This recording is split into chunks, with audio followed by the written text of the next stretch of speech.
Republicans, as is evidenced by the people he's brought here to the White House, and he picks up the phone on a daily basis and calls people, but I don't have any calls to Leader McCarthy to read out for you today. Go ahead.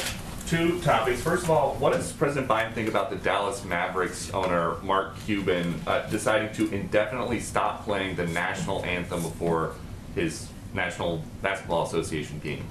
Well, I haven't spoken with the president about the decision by Mark Cuban on the Dallas Mavericks, I should say the national anthem, but I know he's incredibly proud to be an American and has great respect for the anthem and all that it represents, especially for our men and women serving in uniform around the world. He'd also say that, of course, that part of pride in our country means recognizing moments where we as a country haven't lived up to our highest ideals, which is often and at times what people are speaking to when they take action at sporting events. And it means respecting the right of people granted to them in the Constitution to peacefully protest. That's why he ran for president in the first place, and that's what he's focused on doing every day. And then on schools, when President Biden talked for the last couple months, particularly during the transition, about reopening schools within the first 100 days, why didn't he ever mention the small print that was just going to be for 1 day a week as the goal? Well, again, the president set a goal of reopening the majority of schools within 100 days. And when you asked what that meant, I answered the question. So that is not the ceiling. That is the bar we're trying to leap over and exceed. And as I said in response to Kristen's question, the president wants to not just open schools. He wants them to stay reopened. He wants kids to be back in school learning 5 days a week. He wants everybody, parents to feel safe, teachers to feel safe. That's why he asked his Department of Education and the CDC to work together on guidelines. That's why he's put proposed funding in the American Rescue Plan, because he knows that's not going to happen on its own. It's going to need some assistance to make it reality. Is there a thought that this goal, though, that you guys are setting for the first 100 days is more of a dry run for next year? Because 100 days from January 20th, April 30th, that's when a lot of schools are getting ready to close for the year anyway.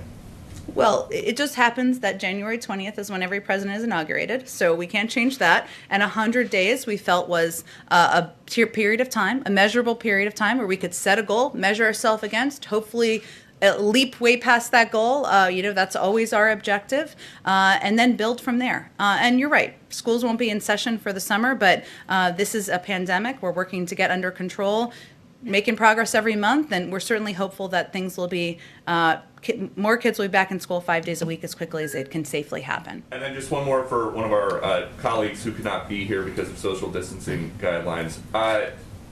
What do you say to teachers who are nervous about going back into the classroom without being fully vaccinated? Well, we say to teachers, we want you to be able to go back to school and go back to school safely. And, the president is married to a teacher, Dr. Biden. He's known many thousands of teachers throughout his career. He listens to them. We all engage with a range of groups about their concerns, about what their objectives are. Most teachers will tell you they want to be in the classroom. And they want to be there with their students, especially of younger kids, and do that in-person learning. They want that too. They want to do it safely. We're waiting for the CDC guidelines. Those will be the first guidelines that will be coming from the federal level that will outline recommendations based on health and medical experts. We're waiting for those. We're hopeful that those will give a sense to school districts across the country on the steps that they can take to increase the safety in their schools. It will be up to school districts, but that's really the next step here. We want schools to open, but we want them to open safely, and we want teachers and parents to all feel that. Go ahead, Mike. Thanks, Jen. If I could talk to you a little bit about the sales campaign that you've talked about to pass the COVID relief package and the COVID vaccination effort. If you compare to the Obama administration when he was trying to sell the health care, Obamacare, Affordable Care Act, the president went around the country, held very long, very involved town hall meetings. There's obviously COVID restrictions, but the President Biden seems willing to travel now. He will be going on his second trip on Air Force One next week. And so, why aren't you guys using that opportunity